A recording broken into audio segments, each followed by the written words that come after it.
পূর্বের পার্টে আমরা দেখেছি লি যখন জেলে ছিল তখন জে লিয়ের জন্য পিৎজা নিয়ে গিয়েছিল।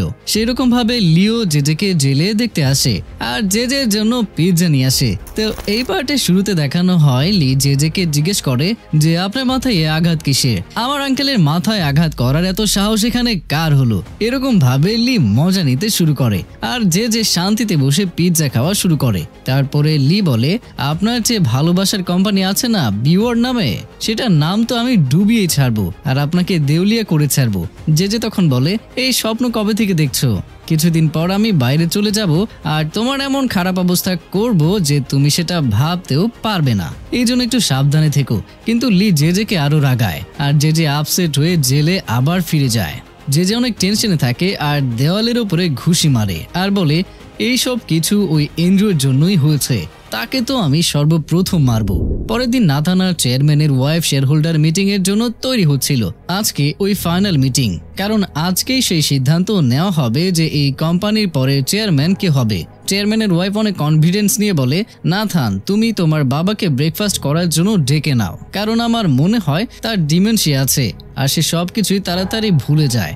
এমনিতেও তো আমি তাকে কিছু প্রশ্ন করব যার থেকে পরিষ্কার হয়ে যাবে যে সে কতটুকু অসুস্থ। তারপর নাস্তা করার সময় সে চেয়ারম্যানকে জিজ্ঞেস করে একটা কথা বলেন, আপনি শেয়ার হোল্ডার মিটিংয়ে আসবেন না তাই তো? সঠিক বলেছি আমি? আপনি একটা কাজ করেন, আপনি বাসায় থেকে রেস্ট করুন। চেয়ারম্যান তখন বলে তুমি কি আমাকে বোকা ভেবেছো? আজ শেয়ার হোল্ডার মিটিংয়ে দেখো আমি তোমার কি অবস্থা করি। এই কথা বলে চেয়ারম্যান পিএকে জিজ্ঞেস করে আমার মা নাস্তা করেছে কিনা। এই কথা শুনে সবাই চমকে যায়। চেয়ারম্যান বলে আমি অফিস যাওয়ার আগে তার সাথে দেখা করতে চাই, তাকে সময় মতো খাবার দাও, বুঝতে পেরেছো? এখন তো চেয়ারম্যানের ওয়াইফ বুঝে যায় যে পাক্কা চেয়ারম্যানের অনেক বেশি ডিমেনশিয়া হয়েছে, কারণ চেয়ারম্যানের মা তো অনেক বছর আগেই মারা গিয়েছে। তাই চেয়ারম্যানের ওয়াইফ চেয়ারম্যানকে বলে আপনার মা আজকে খাবার খাবে না, কারণ আজকে বাসায় মাটন রান্না করা হয়নি। চেয়ারম্যান তো অনেক রেগে যায় আর বলে তোমার এত সাহস কোথা থেকে হলো যে তুমি আজকে মাটন রান্না করনি? এখনই যাও আর মাটন রান্না করে নিয়ে আসো আর চুপচাপ আমার মাকে খেতে দাও, না হলে এই বাসা থেকে বের করে দেব। তো এখানে মনেই হচ্ছে কোনো সমস্যা হয়েছে চেয়ারম্যানের মাথায়। চেয়ারম্যানের ওয়াইফ নাথানকে বলে দেখেছো বাবা, তোমার বাবা 25 বছর থেকে আমাকে কিভাবে অত্যাচার করছে। তো এখানে তারা দুজন উঠে যাওয়ার পরেও চেয়ারম্যান তার মাকে দেখার জিদ করে। তখন পিএ বলে স্যার আপনি এসব কি বলছেন, আপনার মা তো 20 বছর আগেই মারা গিয়েছে। চেয়ারম্যান রেগে উঠে পিএর শার্ট ধরে আর বলে কাল রাতে আমি আমার মাকে গুড নাইট বলেছিলাম, তোমার মনে নেই? তখন তো সে একদম ঠিক ছিল, আর এখন তুমি এসব কি বলছো? পিএ তো বুঝতে পারে যে চেয়ারম্যানের মেমোরি লস হয়ে গেছে আর সে তাড়াতাড়ি ডাক্তারকে কল করে। তারপরে ডাক্তার বাসায় এসে তাকে একটা ইনজেকশন দেয় আর বলে এটা ডিমেনশিয়া নয়, আসলে আপনার মাথায় অনেক টেনশন আর প্রেশার আছে, তারপর আবার আপনি ভুল মেডিসিন নিয়েছিলেন আর এটাই তার সাইড ইফেক্ট। ডাক্তার যাওয়ার পর চেয়ারম্যান এন্ড্রুকে বলে তুমি আমার ওয়াইফের ওই ভিডিও কাউকে দেখাওনি তো?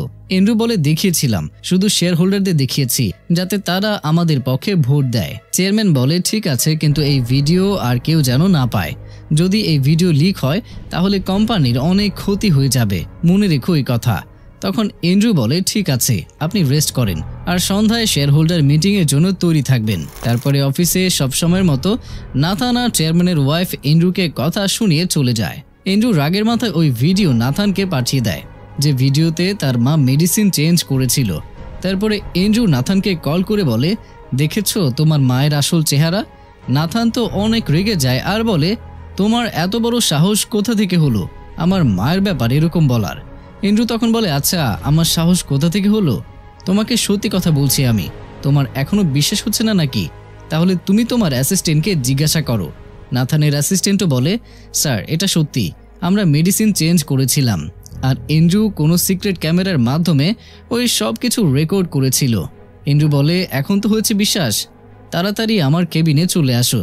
নাথান তো অনেক টেনশনে পড়ে যায় যে আজকে শেয়ার হোল্ডার মিটিং, আর এই সময় যদি এরকম ভিডিও লিক হয় তাহলে এটা একদমই ঠিক হবে না।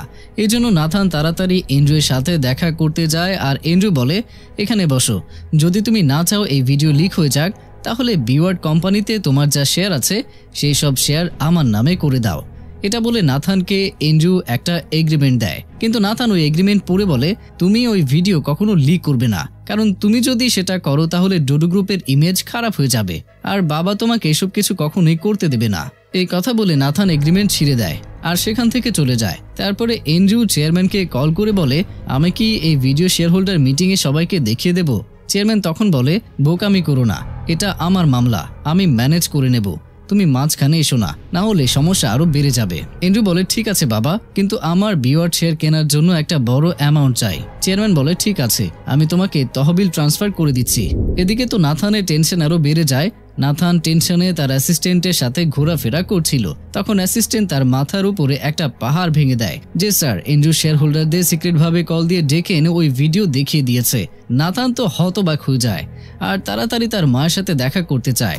আর ওইদিকে তার মা দেখো কি করছে, সে ডাক্তারকে কল করে বলে, আমার স্বামীর আসলেই কি ডিমেনশিয়া আছে নাকি অন্য কিছু? ডাক্তারও হ্যাঁ বলে। চেয়ারম্যানের ওয়াইফ ডাক্তারকে বলে, আপনি এই কথা শেয়ার হোল্ডার মিটিংয়ে বলবেন যাতে সবাই এটা জানতে পারে। এটা বলে সে কল কেটে দেয়। এর মধ্যেই সেখানে নাথান এসে শেয়ার কেনার জন্য তার মায়ের কাছে আরো অনেক বেশি অ্যামাউন্ট চায়। অন্যদিকে চেয়ারম্যানকে দেখানো হয় যে শেয়ার হোল্ডার মিটিংয়ের জন্য তৈরি হচ্ছিল। ডাক্তারও সেখানেই ছিল। আসলে চেয়ারম্যান ডাক্তারকে বলেছিল, আপনি আমার ওয়াইফকে বলে দিন আমার ডিমেনশিয়া আছে। ওইদিকে মিটিংয়ে দেখানো হয় যেখানে লিও আসে। বোর্ড মেম্বার সবাই স্টেজে বসেছিল আর বাকি শেয়ার হোল্ডাররা নিচে। সিন্ডিও লিয়ের সাথে বসেছিল। তারপর সিন্ডি বলে, আমি ওপরে বসবো। এটা বলে লিয়ের হাত ধরে তাকে ওপরে উঠতে বলে। লি বলে, দেখো, পাবলিকের মধ্যে তামাশা করো না। সিন্ডি বলে, ঠিক আছে, তুমি যদি আসতে না চাও তাহলে ওকে, আমি তো সেখানে গিয়েই বসবো। এটা বলে সিন্ডি স্টেজে গিয়ে বসে। কিন্তু তখন নাথান সিন্ডিকে ধাক্কা দিয়ে বলে, তুমি নিচে যাও। তখন নাথানের মা বলে, তাকেও থাকতে দাও। তারপরে মিটিং শুরু হয়ে যায় আর নাথানের অ্যাসিস্ট্যান্ট বলে, আমরা নতুন চেয়ারম্যান সিলেক্ট করতে চলেছি। যদি আপনারা এন্ড্রুর বিরুদ্ধে ভোট দিতে চান তাহলে আপনারা দিতে পারেন। আর তার আগে টেম্পোরারি চেয়ারম্যান মানে চেয়ারম্যানের ওয়াইফ আমাদের সাথে কথা বলবে। তারপর চেয়ারম্যানের ওয়াইফ কথা বলা শুরু করে দেয়। চেয়ারম্যানের ওয়াইফ বলে, এটা আমাদের 30 সেকেন্ডের শেয়ার হোল্ডার মিটিং। আমার হাজবেন্ডের মানসিক অবস্থা আর শরীরের অবস্থা অনেক খারাপ। তার ডিমেনশিয়া আছে আর সে চলাফেরাও করতে পারে না। এই জন্য আমরা ভেবেছি এই কোম্পানিকে আরো পাওয়ারফুল বানানোর জিম্মেদারি আমার, আর আমি সেটা খুব ভালোভাবেই পূরণ করব। এরকম ভাবে মিথ্যার পর মিথ্যা সে বলতে থাকে। অন্যদিকে জেলে জেজেকে দেখানো হয় যে পাগলের মতো বারবার বলছিল, এন্ড্রুকে আমি ছাড়বো না, তাকে তো আমি এমন ভাবে মারবো যেটা সে ভাবতেও পারবে না। তখন জেজেকে খাবার দেওয়ার জন্য তার বডিগার্ড আসে। বডিগার্ড তাকে দরজার একটা গর্ত দিয়ে খাবার দেয়, যেটা দেখে মনে হয় জেজে খুব সহজেই এখান থেকে পালাতে পারবে। জেজে বডিগার্ডকে বলে, তুমি কোনোভাবে নীলের সাথে কন্ট্রাক্ট করার চেষ্টা করো, আমার কাছে অনেক ভালো একটা প্ল্যান আছে আর সেটা শুধু নীলের মাধ্যমেই পূরণ করতে পারবো। আর ওইদিকে আমাদের দেখানো হয় চেয়ারম্যানের ওয়াইফ এখানে ভোট নেওয়ার জন্য কোনো কমতি ছাড়ে না আর পলিটিক্যাল ইলেকশনের মতো ভাষণ দিয়ে তার জায়গায় আবার বসে যায়। এরপরে ভোট শুরু হয়ে যায়, কিন্তু ভোট শুরু হওয়ার আগে একজন লোক এসে বলে চেয়ারম্যান আসছে। আর এই কথা শুনে চেয়ারম্যানের ওয়াইফের লেগে যায় ঝটকা। এর মধ্যেই পিএ চেয়ারম্যানকে হুইল চেয়ারে বসিয়ে সেখানে নিয়ে আসে। তাড়াতাড়ি চেয়ারম্যানের ওয়াইফ চেয়ারম্যানের কাছে গিয়ে বলে, আরে তোমার শরীর তো খুবই খারাপ, তাহলে তুমি এখানে কেন এসেছো? তারপর চেয়ারম্যানের ওয়াইফ শেয়ার হোল্ডারদেরকে বলে, কেউ তাকে উঠিয়ে স্টেজে বসিয়ে দাও। আর তখন চেয়ারম্যান নিজেই দাঁড়িয়ে যায় আর শান্তিতে স্টেজে উঠে যায়। আর সেখানে বসে থাকা সব শেয়ার হোল্ডাররা দাঁড়িয়ে পড়ে আর সবাই একদম অবাক হয়ে যায়। চেয়ারম্যান বলে, আমার ব্যাপারে অনেক কথা ছড়িয়ে পড়েছে, প্লিজ আপনারা এসব বিশ্বাস করবেন না। চেয়ারম্যানের ওয়াইফ আবার স্টেজে আসে আর বলে, সবাই দেখেন, এনার ডিমেনশিয়া আছে, তাই তার কিছুই মনে থাকে না। চেয়ারম্যান হয়ে থাকার জন্য এখন তার কাছে কোনো শক্তি নেই, এই কোম্পানি আর সে সামলাতে পারবে না। চেয়ারম্যান তখন বলে, আচ্ছা তুমি এত মাস চেয়ারম্যান হয়ে থাকলে তাহলে এখনো কোম্পানির উন্নতি হয়নি কেন?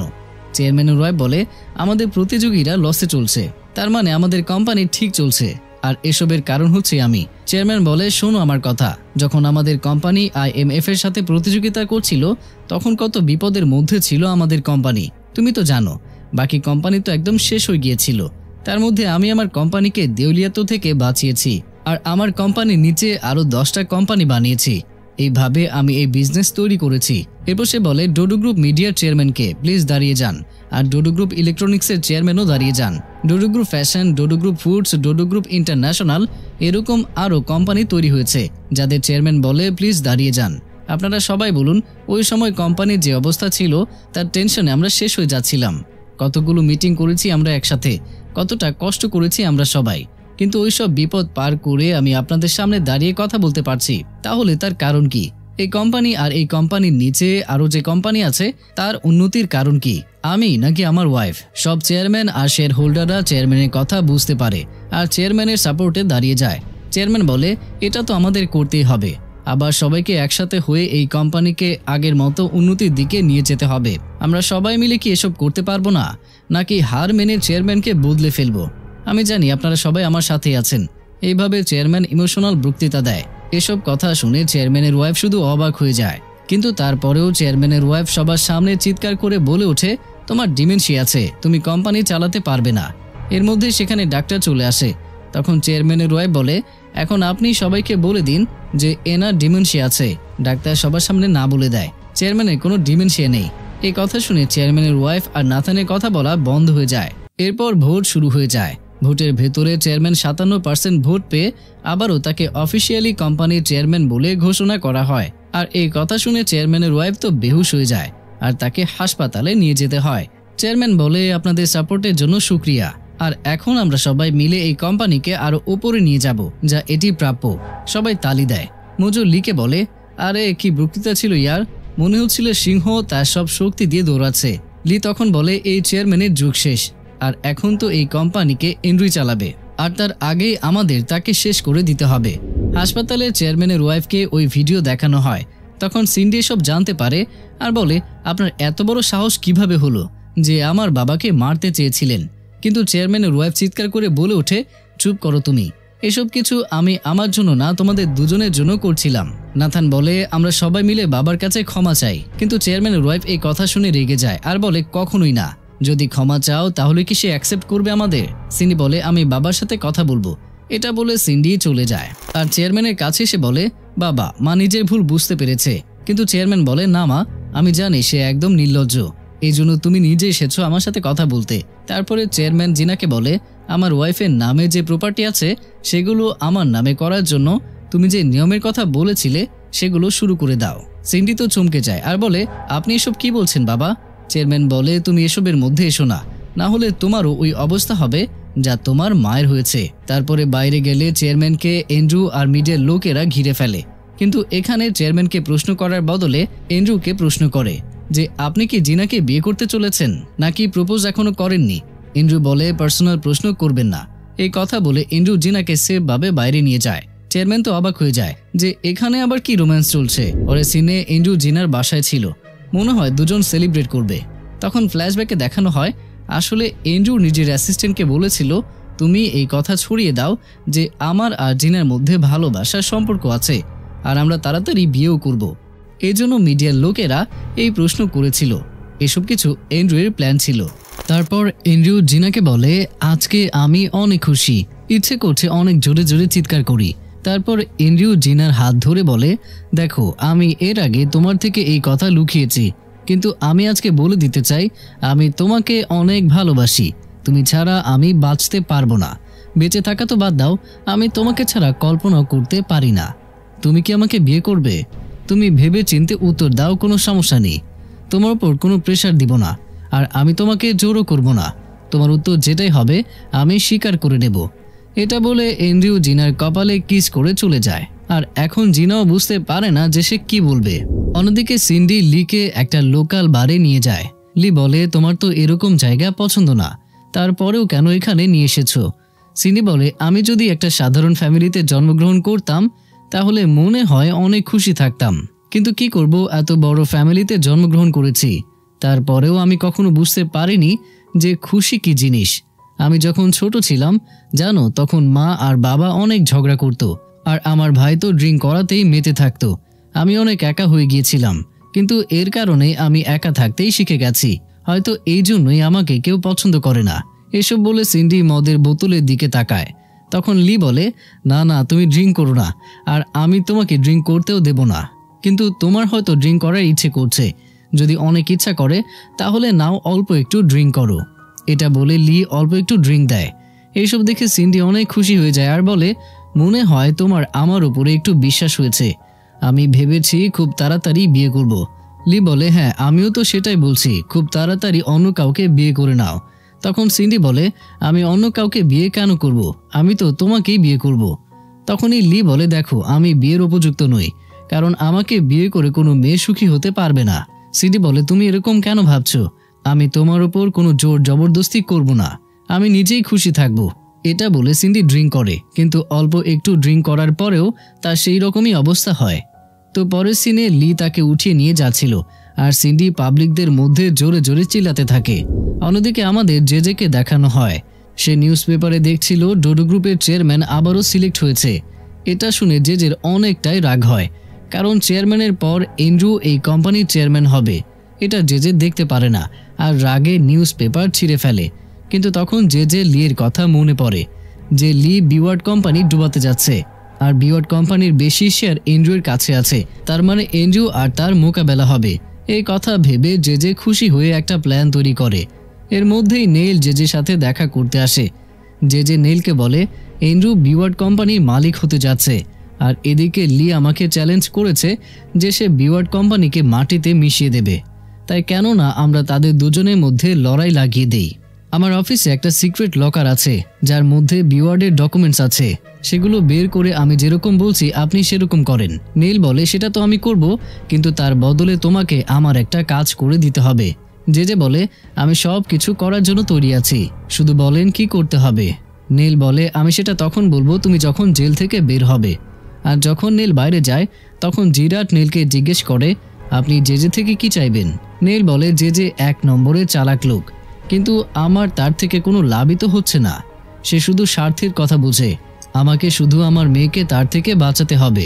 আমি তাকে আমার মেয়েকে ডিভোর্স দিতে বলবো, এটাই তার কাছ থেকে আমি চাইবো। অন্যদিকে এন্ড্রু আর লির মিটিং হয়। এন্ড্রু লিকে বলে জাহাজের কন্ট্রাক্টের মধ্যে আপনার কোম্পানির অর্ধেক অংশ দেওয়ার প্রমিস করা হয়েছিল, তার কি হলো? লি বলে দেখো, আমাদের চাইনিজ কোম্পানি সিদ্ধান্ত জানিয়েছে যে অর্ধেক না, পুরো অ্যামাউন্ট একসাথে দেবে, কিন্তু কাজ হওয়ার পর, মানে ওই কন্ট্রাক্টের সব খরচা তোমাকেই করতে হবে। আর যখন কাজ শেষ হয়ে যাবে তখন আমরা তোমাকে ফুল অ্যামাউন্ট ট্রান্সফার করে দেব। এন্ড্রু একটু ভয় পেয়ে যায়, কারণ এত বড় অ্যামাউন্ট নিজে ইনভেস্ট করে পরে যদি সে ফেল হয়ে যায় তাহলে ক্লায়েন্ট 1 টাকাও দেবে না। তাই এন্ড্রু লিকে বলে তাহলে তো অনেক বিপদ হয়ে যাবে, আর কি কোনো রাস্তা নেই? লি বলে দেখো, এখনো কন্ট্রাক্ট নেওয়ার জন্য অনেক কোম্পানি লাইনে দাঁড়িয়ে আছে, যদি তুমি না পারো তাহলে বলে দাও, আমি অন্য কারোর সাথে কথা বলে নেব। এন্ড্রুয়ের আর কোনো রাস্তা না পেয়ে বলে কোনো সমস্যা নেই, আমি ব্যাংক থেকে লোন নিব। এটা না হলো বিজনেসম্যানের মতো কথা। এই কথা বলে লি চলে যায়। এন্ড্রু এখানে তাড়াতাড়ি ব্যাংকে কল করে। ওইদিকে লি মোজোকে বলে শোনো, সে যেন কোনো ব্যাংক থেকে লোন নিতে না পারে, এটা আপনার দায়িত্ব, এটা খেয়াল রাখবেন। তারপর চেয়ারম্যানের ওয়াইফ আর নাথানকে দেখানো হয় যে তারা কোথাও বসে খাবার খাচ্ছিল। এখন তো তারা বাসায়ও যেতে পারবে না, তাই তারা ডোডো গ্রুপের হোটেলে যাওয়ার সিদ্ধান্ত করে। সেখানে রিসেপশনের মেয়েটি তাদের থেকে $100 চায় রুম বুকিংয়ের জন্য। নাথান নিজের কার্ড দেয়, কিন্তু তখন মেয়েটি বলে সরি স্যার, কার্ড বাতিল করে দেওয়া হয়েছে। নাথান তখন বলে এই নাও দ্বিতীয় কার্ড, এটা ট্রাই করো, কিন্তু সেটাও বাতিল করে দেওয়া হয়েছিল। চেয়ারম্যানের ওয়াইফ সেও নিজের কার্ড দেয়, কিন্তু সেটাও বাতিল করে দেওয়া হয়েছে। মানে তাদের সব কার্ড চেয়ারম্যান বাতিল করে দিয়েছে, আর এখন তারা কোনো ব্যাংক থেকে 1 টাকাও বের করতে পারবে না। এসব দেখে তো চেয়ারম্যানের ওয়াইফের মাথা ঘুরতে থাকে। অন্যদিকে নেইলকে দেখানো হয় যে চেয়ারম্যানের সাথে দেখা করতে আসে। নেইল তার সাথে বিওয়ার্ড কোম্পানির একটা সিক্রেট ডকুমেন্ট নিয়ে এসেছিল, যার মধ্যে বিওয়ার্ডের সব কুকীর্তিকলাপে ডিটেলস ছিল। নেইল বলে তোমার এই প্রিয় এন্ড্রু, সে যে সাথে মিলে ওইসব করেছে যেসব তুমিও তোমার নতুন বিজনেস শুরু করতে করেছিলে। Money laundering, tax aviation, illegal lobbying, একটা কিছু এন্ড্রু ছেড়ে দেয়নি। সে তো তোমারই রক্ত, এই জন্য তোমার মতোই হয়েছে। আর এখন যে থেকে বিওয়ার্ডও কিনে ফেলেছে। যদি তুমি চাও এসব কথা কেউ না জানুক, তাহলে আমাকে তোমার প্রপার্টি দিতে হবে। একটা হলো ওই গলফ কোর্স, আর দ্বিতীয়টা হচ্ছে তোমার ছোট কোম্পানি। যদি তুমি নিষেধ করো তাহলে মন দিয়ে শোনো, আমি প্রমাণসহ সব কিছু মিডিয়ার কাছে দিয়ে দেব। তখন তোমাকে স্বীকার করার জন্য এত লোক আসবে যে তুমি ভাবতেও পারবে না। চেয়ারম্যান রাজি হয়ে যায়, কারণ ভবিষ্যতে এন্ড্রু এই কোম্পানির চেয়ারম্যান হবে, এই জন্য তার ইমেজ খারাপ হওয়া যাবে না। এন্ড্রু নেইলের কথাতে রাজি হতে চায় না, এই জন্য চেয়ারম্যান নেইলের শর্ত মেনে নেয়। অন্যদিকে লিকে দেখানো হয়, যার কাছে একটা অডিও রেকর্ড আসে, যেখানে এন্ড্রু জে আর তার বডিগার্ডের কথা রেকর্ড করা হয়েছিল। সেটা কবে জানো? যখন এন্ড্রু জে মিলে ভ্যাকসিনের ফর্মুলা ডিকোড করতে চেয়েছিল। তখন এন্ড্রু বলেছিল আমরা সায়েন্টিস্ট ফ্রেডিকে হত্যা করে তার দোষ লির উপরে চাপিয়ে দেব, কারণ আমি তাকে খুবই ঘৃণা করি। আর এই রেকর্ড নেইল লিকে পাঠিয়েছিল, কারণ এই রেকর্ড একটা ইউএসবির মধ্যে জে সিক্রেট লকারে ছিল। নেইল বিওয়ার্ড কোম্পানির ডকুমেন্ট বের করার সময় এটাও বের করে নিয়েছিল। লি বলে আমার কাছে এন্ড্রুকে ঘৃণা করার 1000টা কারণ আছে, তার মধ্য থেকে একটা কারণ এটা, এখন তো আর তার রক্ষাই নেই। অন্যদিকে জেলে যে এন্ড্রুকে বলে, তুমি আমাকে ধোকা দিয়ে বিওয়ার্ড কোম্পানি আমার থেকে কেড়ে নিয়েছো, কিন্তু লি বিওয়ার্ড কোম্পানিকে একদম শেষ করেই ছাড়বে। সে তোমার ব্যাপারে আমার কাছে কথা বলতে এসেছিল, সে তোমার ব্যাপারে আমার কাছে এরকম কথা বলেছে যে আমি তোমাকে কি আর বলবো। এইভাবে যে এন্ড্রুকে উস্কাতে থাকে। আর এন্ড্রু রাগে বাইরে এসে তার অ্যাসিস্ট্যান্টকে বলে, আমার তো আগে থেকে লির উপরে প্রচুর ঘৃণা ছিল, কিন্তু এখন আরেকটা কারণ পাওয়া গেল তাকে ঘৃণা করার। দুজনকে এইভাবে দুজনের উপরে সন্দেহ আর ঘৃণা করার কারণ বানিয়ে দেয়। তারপরে এন্ড্রু লিকে কল করে বলে, আমি তোমার সাথে এখনই দেখা করতে চাই, তুমি ডুডু গ্রুপের অফিসে চলে আসো। লিও সেখানে যায়, কিন্তু সেখানে জিনা ছিল। জিনা লিকে জিজ্ঞাসা করে, তুমি এখানে কেন এসেছো? লি বলে, এন্ড্রু আমার সাথে দেখা করতে চায়, আর আমিও ভেবেছি যে আমার পুরনো এসবিডি ডিপার্টমেন্টকেও দেখে নেই। লি বলে, তুমিও চলো। জিনা ভয় পেয়ে বলে, না, আমার একটা কাজ আছে। এই কথা বলে জিনা চুপচাপ বের হয়ে চলে যায়। আর তখন লি এসপিডি টিমের ভেতরে গিয়ে পুরনো ছবিগুলো দেখতে থাকে। এখানে লি, এন্ড্রু, জিনা কাজ করত। একটা ছবিতে লি আর জিনা অনেক ক্লোজ ছিল। তখন লি জিজ্ঞাসা করে, জিনা কি এখানেই কাজ করত? মোজো তো চিন্তায় পড়ে যায় যে এখন কি বলবে, সত্যি কথা বলবো নাকি মিথ্যা। মোজো তখন বলে হ্যাঁ। তখন লি বলে, আচ্ছা, তাহলে আমি আর জিনা এতটা ক্লোজ ছিলাম। এর মধ্যেই এন্ড্রু সেখানে চলে আসে আর লিয়ের থেকে সেই ছবিটাকে কেড়ে নেয় আর বলে, তুমি জানো আমি আর জিনা বিয়ে করতে চলেছি, তুমি মাঝখানে এসো না। লি তো এই কথা শুনে একদম অবাক হয়ে যায় আর এন্ড্রু শুধু তার দিকে তাকিয়ে থাকে। আর এখানেই এই পার্টটিও শেষ হয়ে যায়।